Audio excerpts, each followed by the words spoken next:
शराब के खिलाफ अपनी ही सरकार को घेरने वाली मध्य प्रदेश की पूर्व मुख्यमंत्री उमा भारती ने एक बार फिर शराब पर हल्ला बोला है।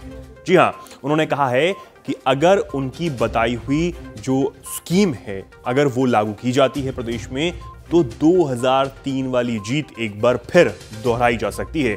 वो बम्पर जीत एक बार फिर प्रदेश में बीजेपी दोहरा सकती है। ये बात उन्होंने कही है। उन्होंने कहा है कि नियंत्रित शराब वितरण प्रणाली जो उन्होंने बताया है, अगर उसके तहत शराब का वितरण किया जाता है, अगर उस तरीके से ये स्कीम लागू की जाती है तो यहां पर बीजेपी को भारी फायदा हो सकता है। महिलाएं बढ़ चढ़कर बीजेपी का साथ दे सकती हैं। आपको बता दें, लगातार जो उमा भारती हैं वो शराब के खिलाफ हल्ला बोल रही हैं। कई तस्वीरें पहले भी उनके निकलकर सामने आई थी, किस तरीके से उन्होंने शराब को बंद करने की मांग की थी और कई दुकानों पर उन्होंने पत्थर भी चलाए थे। ये तस्वीरें निकलकर सामने आई थी। अब क्या कुछ उमा भारती ने कहा है वो आप सुनिए। शराबबंदी के लिए नहीं कह रही हूँ मैं, बिल्कुल कांग्रेस को इसका फायदा नहीं देना चाहती, बल्कि हमने कांग्रेस के खिलाफ इस मामले में विरोध किया है।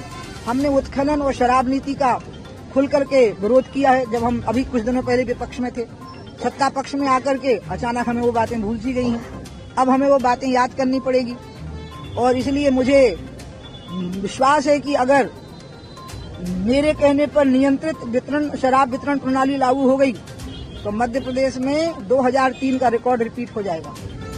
इतना महिलाएं वोट देंगी, इतना मध्य प्रदेश की नारी शक्ति वोट देगी, क्योंकि शराब में सब बह जाता है। वो लाडली लक्ष्मियां भी सड़क पर नहीं चल पाती, वो जननी सुरक्षा भी सड़क पर नहीं चल पाती, वो आवास कुटीरों के लोग भी सुख से नहीं जी पाते।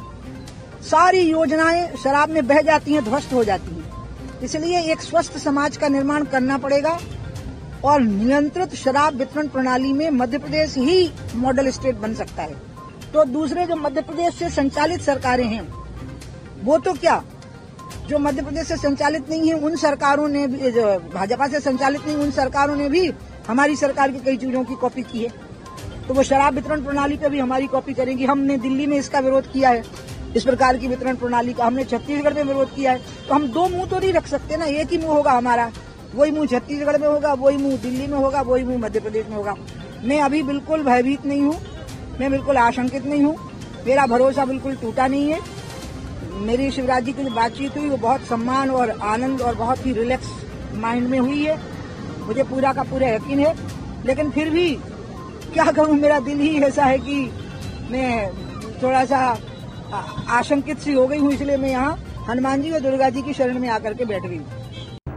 वीके न्यूज मध्य प्रदेश छत्तीसगढ़, दिल बोलेगा देश सुनेगा।